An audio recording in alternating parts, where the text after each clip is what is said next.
site de resocialisation des ex-combattants de Wokukro-Ambayakro vient d'enregistrer la sortie de sa 6e vague de stagiaires. Ils auront droit à des permis de conduire, des tricycles ou à un appui financier pour exercer une activité génératrice de revenus. Les peines de Fakaha ne vivent plus du fruit de leur art, faute de touristes, leurs principaux clients, et pourtant leurs toiles sont originales. Le village a même reçu la visite du célèbre peintre Pablo Picasso dans les années 1940. Nous en parlons dans cette édition.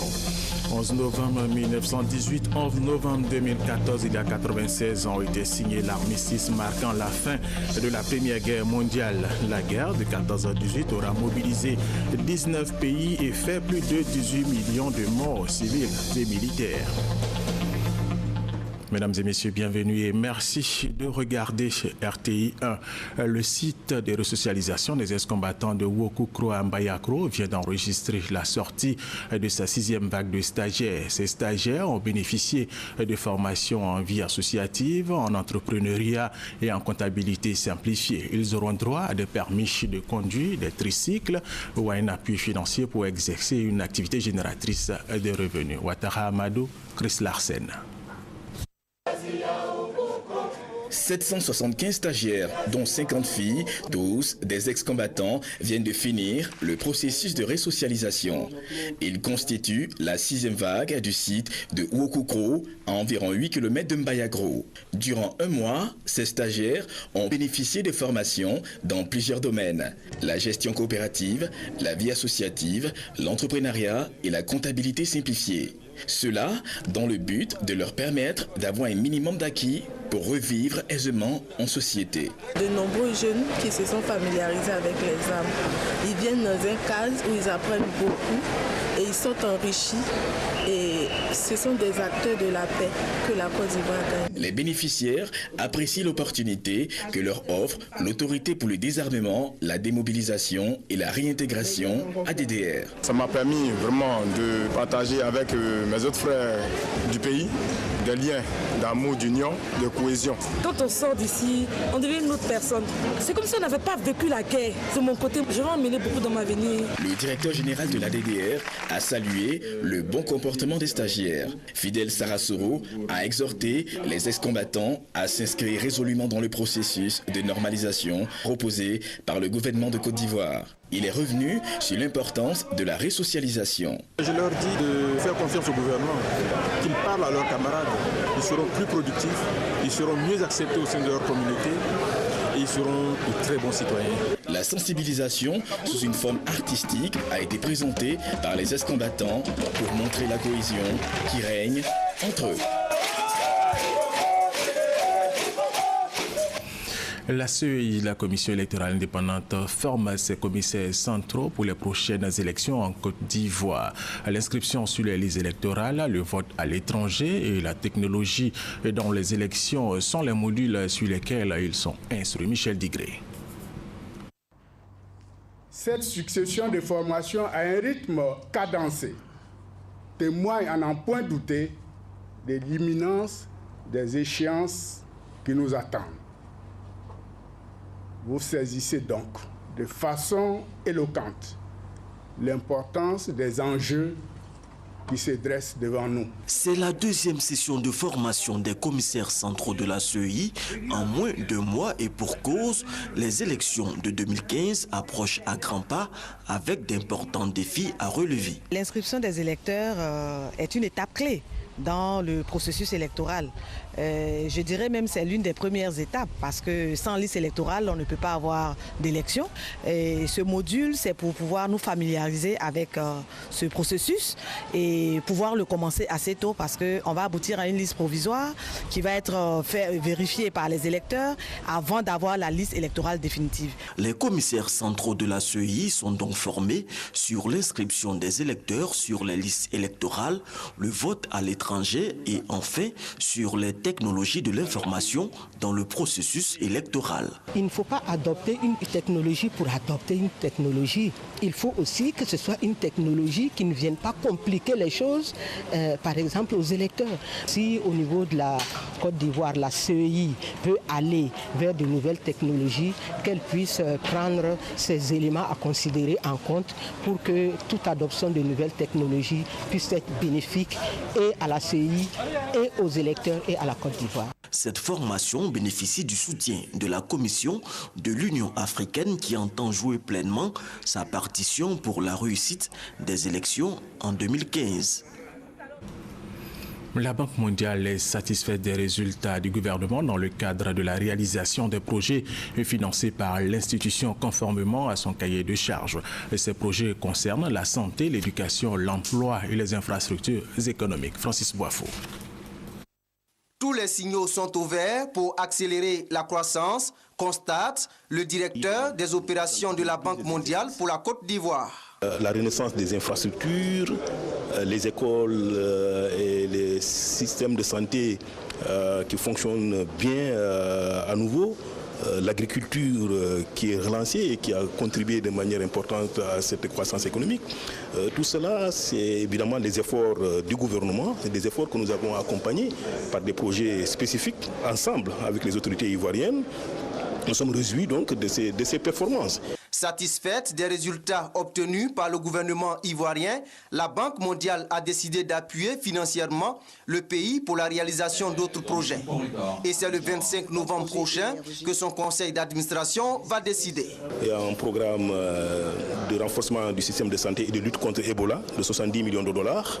Il y a un programme d'appui budgétaire de 70 millions de dollars. Il y a un projet de protection sociale et d'appui aux filets sociaux de 50 millions de dollars. Et puis, il y a une petite initiative de gestion des pesticides de 5 millions de dollars.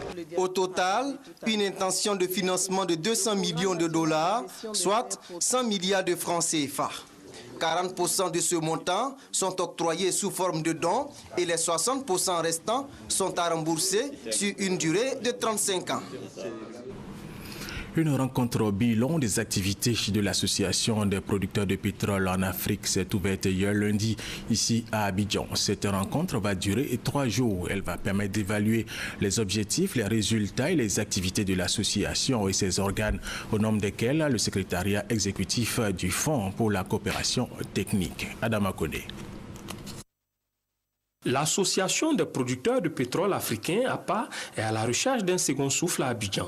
Vieille de 27 ans, l'APA veut se mettre au goût du jour pour répondre aux défis actuels et à venir du secteur pétrolier, aussi bien en Afrique que dans le monde. La première réunion du comité de pilotage de l'étude sur l'évaluation des organes permanents de l'association, conduite par la Côte d'Ivoire, vise à adapter les textes fondamentaux de l'APA aux besoins des pays membres. Au cours des travaux, vous ferez l'analyse et la synthèse des propositions soumises par les pays membres en préparation à la session extraordinaire du Conseil des ministres des pays de l'APA du 21 janvier 2015. Le Conseil des ministres attend des propositions claires et motivées qui devraient pousser nos pays à une action concertée et soutenue dans le cadre des missions assignées à l'APA. L'Association des producteurs de pétrole africains compte 18 membres. L'organisation veut être un modèle de coopération régionale et de promotion des ressources pétrolières. En 2013, l'ensemble de la production de pétrole brut de l'APA a été estimé à 9,4 millions de barils jour, soit 10% de la production mondiale. La quinzaine nationale de l'environnement, de la salubrité urbaine et du développement durable a été lancée hier lundi. Le thème « Gouvernance environnementale et ville durable ». Témoin pour RTI1, Grace Kando.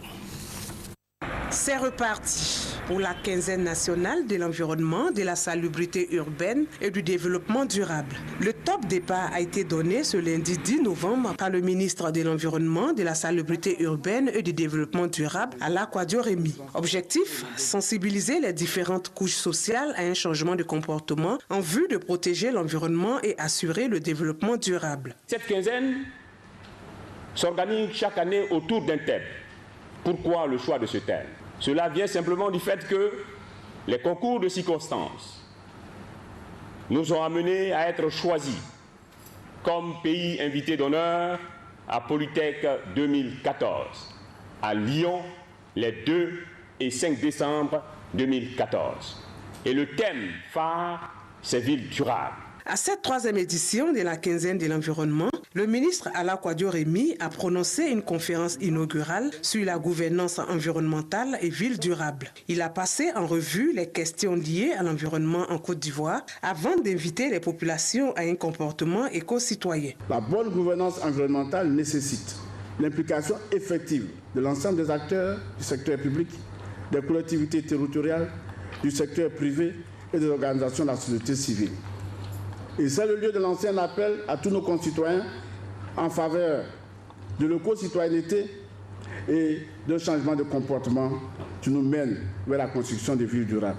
Et c'est ensemble que nous construirons la Côte d'Ivoire de demain, une Côte d'Ivoire où il fait bon vivre, durable et émergente. Cette quinzaine nationale de l'environnement sera meublée par plusieurs panels, entre autres développement durable et énergie renouvelable et sur la qualité de l'air.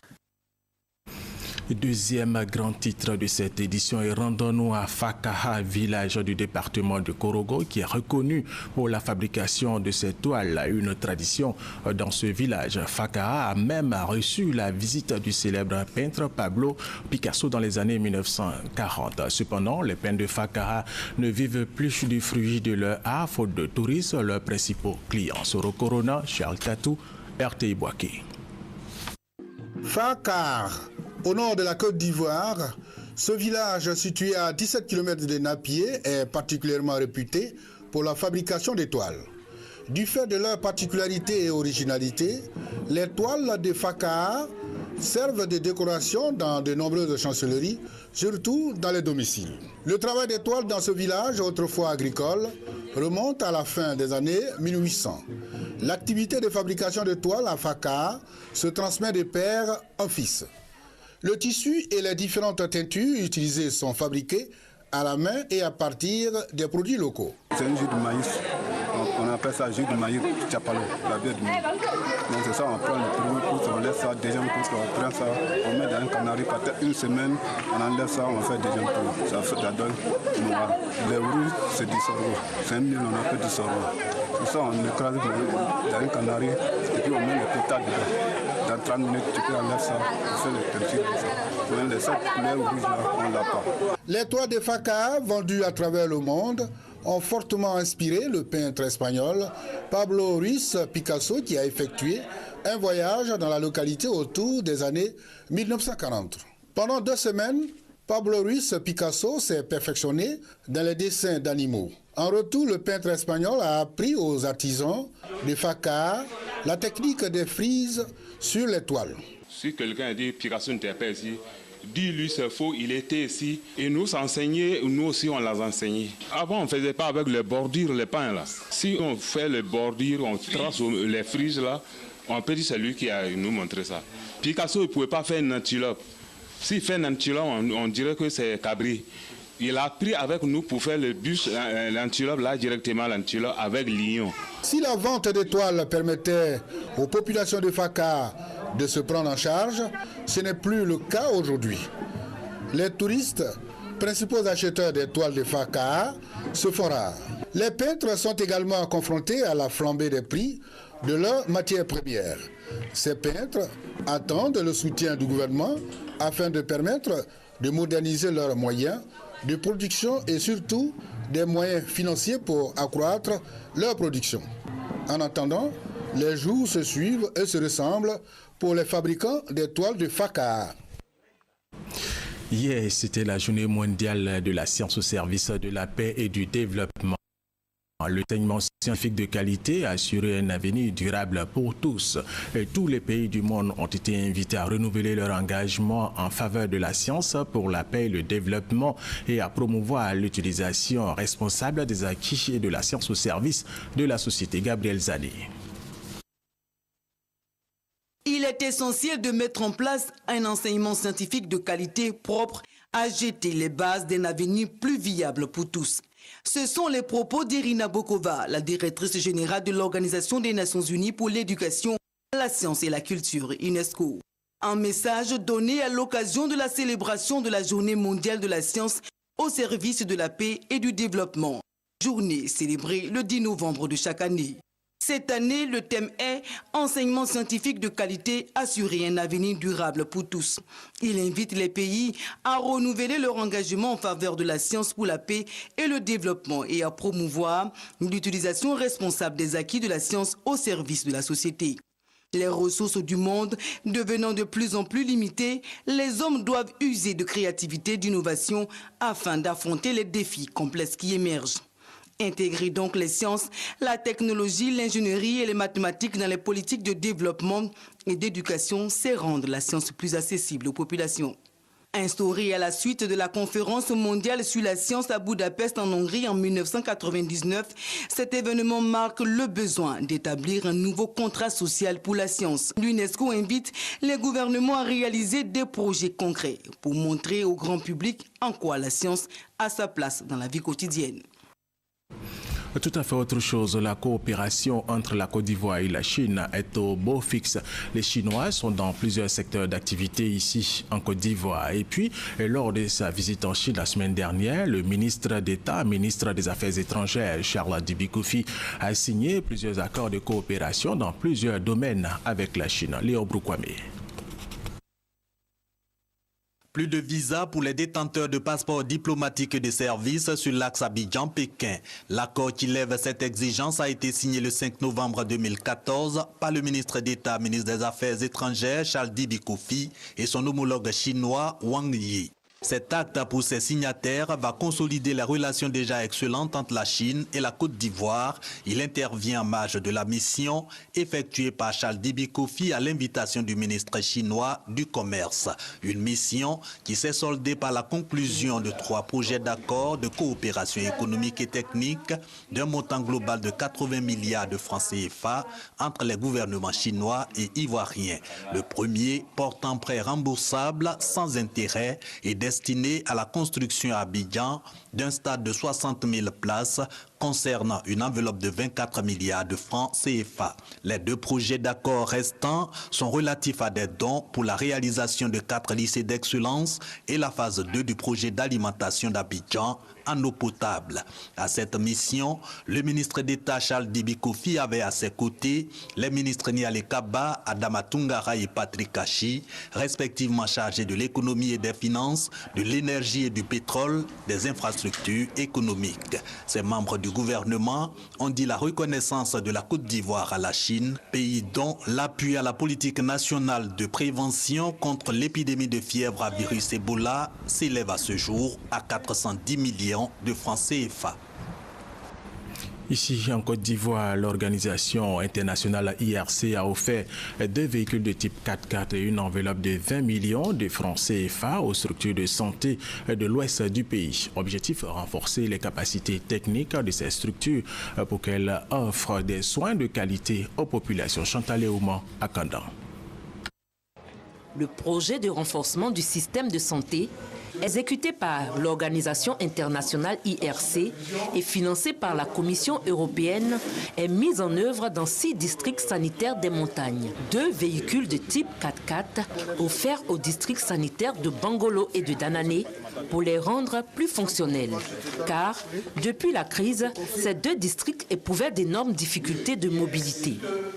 Autre geste, la subvention de 200 millions de francs CFA répartie sur les 15 prochains mois est destinée aux 144 structures de santé de l'Ouest.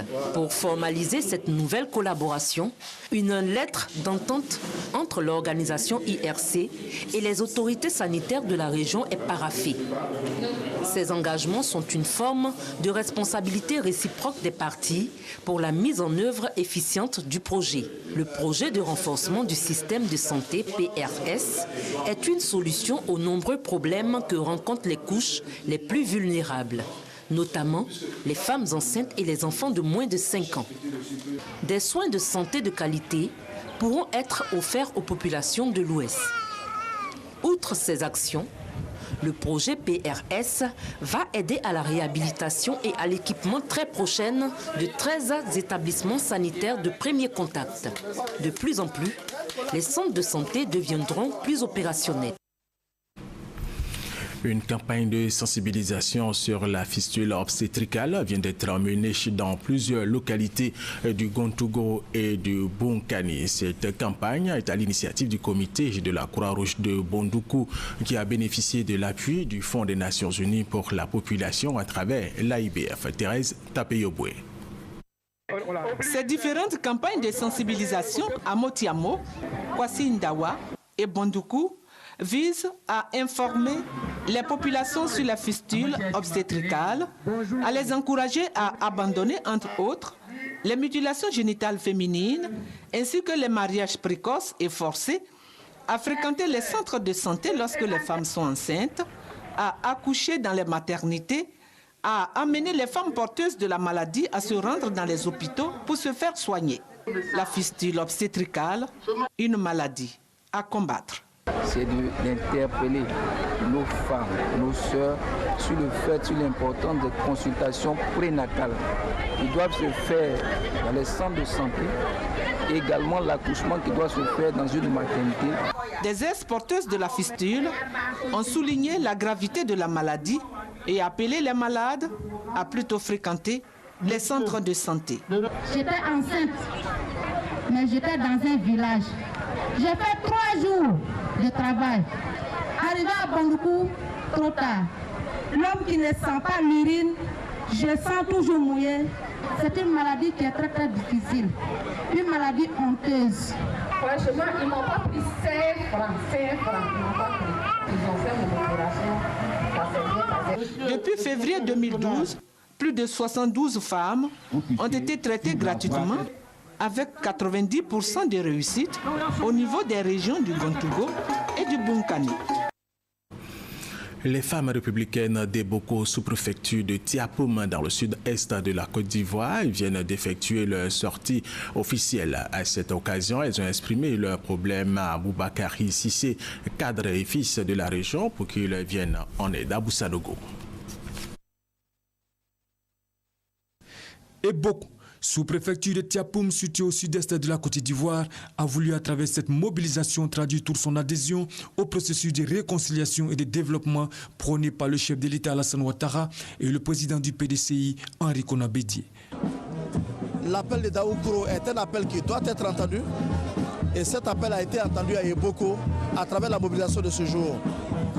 Les Républicains et tous les autres partis de RHDP sont ensemble pour une Côte d'Ivoire émergente. Nos femmes républicaines ici avec la présidente ont démontré leur dynamisme et je pense que nous sommes sur la bonne voie. Nous retiendrons que la Côte d'Ivoire est engagée sur le chemin du développement et de l'émergence. De développement local, il en a été également question au cours de cette rencontre qui a réuni toutes les forces vives de la sous-préfecture.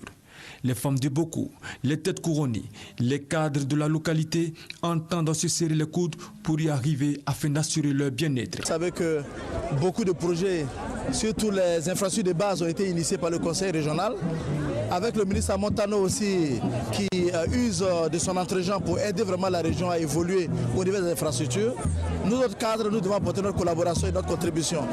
Beaucoup reste à faire à Eboko, une école qui sombre dans une ruine insoutenable, une voie difficile d'accès, un manque d'ambulances pour le centre de santé. Autant de problèmes consignés dans un livre blanc et remis à Aboubakari Sissé, cadre d'Eboko et parrain de la cérémonie. L'Ivoirien Soumaïla Sissé, ancien président de la commission de l'UEMOA, a procédé à la dédicace de son œuvre intitulée « De belles années au service de l'intégration régionale ». Dans cet ouvrage, l'auteur explique les enjeux de l'intégration pour les États africains. Konaté Moussa, Kraskando. L'intégration est un facteur essentiel de développement pour les États africains. Une opinion défendue par Soumaïla Sissé dans son œuvre « De belles années au service de l'intégration régionale ». L'auteur s'inspire de ces années d'exercice au sein de l'UEMOA. Nous n'avons pas d'autre salut que l'intégration. Aucun de nos pays seul ne peut. Et aujourd'hui, quand on regarde le monde, partout, c'est l'intégration. Quand on regarde en Europe, quand on regarde en Amérique, on regarde dans les pays asiatiques.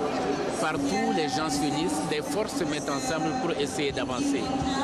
Nos divisions, nos petites querelles ne sont rien par rapport aux besoins de nos populations de s'unir, d'être ensemble et d'améliorer leurs conditions de vie. Le développement de l'Afrique est possible au vu des progrès réalisés par certains États. L'auteur appelle donc les jeunes cadres et décideurs à œuvrer pour le rayonnement du continent. Que les jeunes croient en l'Afrique, que les jeunes croient en l'intégration, qu'ils sachent que rien n'est perdu, que nous pouvons, en nous unissant, en mettant nos intelligences ensemble, faire avancer nos pays. Le Salon international du livre d'Abidjan-Silla 2014 a servi de cadre pour la dédicace de cette œuvre. Le village de Tambi, dans la sous-préfecture de Soro-Bango, a célébré sa traditionnelle fête de l'Ignam. Occasion pour le peuple Nafana de se replonger dans ses origines, ce nouveau sèche-colia. La fête d'Ignam chez le peuple nafanan du village de Tambi dans le Gontougou est un moment de retrouvailles, d'entente et de solidarité. Un jour au cours duquel l'Ignam, qui jadis a permis aux ancêtres de sortir de la famine, est célébré. Cette année, les nafanans de Tambi, originaires du grand groupe Sénoufo du nord de la Côte d'Ivoire, ont reçu un des leurs. Le garde des Sceaux, ministre de la Justice et des Libertés publiques, Nyenema Mamadou Koulibaly. L'histoire retient que les nafanans sont venus du village de Kakala dans le département de Sinématiali depuis le XIIIe siècle. Installés dans la sous-préfecture de Soro-Bango, ils ont accueilli les Brons en provenance du Ghana avec lesquels ils ont réussi un véritable brassage culturel et ethnique. S'appuyant sur le thème de cette fête d'Ignam, Nafanan, peuple d'intégration et de réconciliation, le ministre Nyenema Mamadou Koulibaly, qui a été fait fils de Tambi, a appelé à l'union et à la fraternité au-delà de toute considération idéologique et politique. Au nombre des doléances, l'érection de Tambi en chef-lieu de sous-préfecture, la construction de pompes hydrauliques villageoises et surtout l'électrification du village. La fête d'Ignam à Tambi a été marquée par des prestations de danse traditionnelles avec en prime la grande parade des chefs traditionnels. Dabakalakro a célébré ses pèlerins du Hadj 2014. La communauté musulmane de ce quartier de la ville de Dabakala a également inauguré sa nouvelle mosquée de 1000 places. Son coût, 80 millions de francs CFA. Ouattara Amadou, Chris Larsen. La communauté musulmane de Dabakalakro, quartier de la ville de Dabakala, est en fête. Elle vient de recevoir une nouvelle mosquée de 1000 places d'un coût global estimé à plus de 80 millions de francs CFA. C'est une action de la mutuelle des cadres du dit quartier dirigée par le colonel-major Koulibaly Bamoro. Placée sous l'autorité du COSIM, l'inauguration de cette mosquée a servi de cadre de retrouvailles pour les filles et fils de la localité. Cette mosquée a généré tant d'énergie autour de sa construction que des gens qui ne se parlaient à peine pas parce qu'ils sont pas là, mais parce qu'ils ne se voyaient pas, mais se voyaient tous les dimanches et de cela depuis 5 ans, grâce à Lamine Koulibaly, doyen des cadres de Dabakala-Ngro. C'est important. À cette occasion, El Hadj Aboubakar Koulibaly, l'imam de cette nouvelle mosquée, a été intronisé. Autorités administratives et religieuses ont salué l'engagement des cadres de Dabakalakro à œuvrer pour le bien-être spirituel de la communauté musulmane. Les donateurs ont rendu hommage à leurs ascendants dont les bénédictions ont permis la réalisation de l'édifice religieux. À tous les musulmans de Côte d'Ivoire, cette maison est la leur, l'édification continue. Nous voulons leur demander à chaque fois qu'ils pensent à nous, qu'ils nous apportent leur soutien moral, matériel, financier pour parfaire ce que nous avons entrepris. Rappelons que la mutuelle des cadres de Dabakalakro avait initié l'accueil des pèlerins du Hadj 2014 de leur quartier. Ces pèlerins, au nombre de 31, dont 20 femmes, ont été reçus dans la ferveur religieuse. L'église protestante évangélique SEMA de Côte d'Ivoire vient de tenir sa 9e convention à Soubré. Les fidèles de cette communauté chrétienne ont à cette occasion prié pour la paix en Côte d'Ivoire. Thérèse Tapeyoboué. C'est la ville de Soubré, région de la Nawa, qui a abrité cette année la 9e convention de l'Église protestante évangélique CMA de Côte d'Ivoire. Cette célébration qui a lieu chaque 2 ans permet de célébrer le Christ à travers des enseignements, prières, louanges et adorations. Thème de cette année, aimer et bâtir l'Église selon le Christ. Ce sont plus de 5000 fidèles venus de toutes les régions du pays qui ont pris part à ce grand rendez-vous spirituel. Le président de l'Église, CMA, s'est engagé à confier les échéances électorales 2015 à Dieu. Depuis ce mois de novembre jusqu'au mois d'octobre 2015, toute l'Église CMA Côte d'Ivoire, sur l'étendue du territoire national, soit en prière pour soutenir les élections dans notre pays. Notre objectif est qu'au soir des élections, ce soit une clameur de joie. Ali Kwadio, préfet de Soubré, a exhorté les fidèles à respecter les consignes données par le gouvernement dans la prévention contre la fièvre à virus Ebola. Message bien perçu. Les responsables de l'Église s'engagent à prier et à faire respecter les consignes gouvernementales afin qu'Ebola soit loin du sol ivoirien. Les fidèles de l'église du christianisme Céleste d'Akekwa de Yopougon-Parboué-2 ont eux célébré dimanche dernier leur fête de moisson. Au cours de cette célébration, les chrétiens célestes de cette paroisse ont été exhortés à cultiver l'amour, le pardon et la paix. 11 novembre 1918, 11 novembre 2014, il y a 96 ans, a été signé l'armistice marquant la fin de la Première Guerre mondiale. La guerre de 14-18 aura mobilisé 19 pays et fait plus de 18 millions de morts civiles et militaires. Côté français, 1 400 000 soldats ont perdu la vie, tout comme 300 000 civils. Et c'est la fin de cette édition. Merci de l'avoir suivi. Restez avec nous sur RTI 1.